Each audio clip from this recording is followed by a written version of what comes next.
on, everybody? Welcome back to Freedom Wanderer. I'm Chuck McDonald. I'm so happy you have joined me here.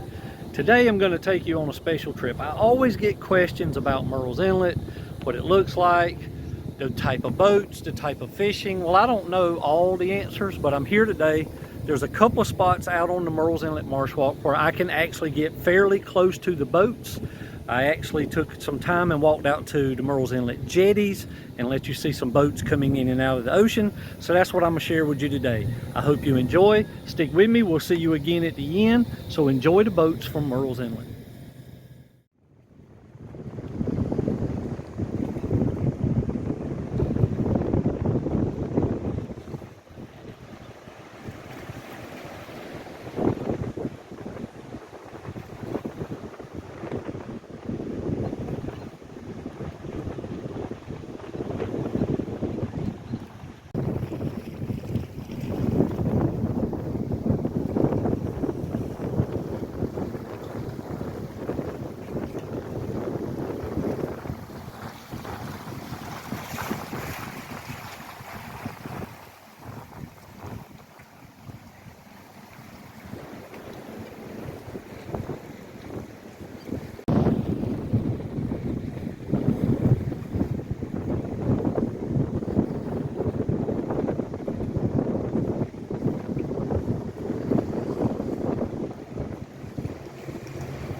Well, as you can tell, I'm not at Murrells Inlet anymore. I actually made it back home. I did not realize that it was bike week in Myrtle Beach, and Murrells Inlet was rather full. So I decided to tuck tail and run and get back home. But anyway, I hope you enjoyed the video. I get questions all the time about Murrells Inlet, the way it kind of flows, how it kind of works, the boating, all that goes on. And I really love going down to the inlet and watching the boats come through the inlet or the boat ramp. You've seen those videos on here as well, loading and unloading boats. And hopefully one day I'll have a boat and we'll take you on that adventure as well. So from me to you, thank you guys for watching. I really do appreciate it. Make sure you check our description below. I'm so grateful for our partners that help us with the channel, the Skinny Drops from Slender Eyes, and also Renew that helps with HGH balancing and production. Blue Frog energy drinks if you want a healthy alternative to energy drinks. And always, I also have a link to my Akaso Brave 7 underwater camera and my dive computer. So, love you guys. Appreciate it. Really mean it. Thank you for joining me. Remember, friends, life is an adventure. You got to get off the couch and go live it. We'll see you in the next adventure.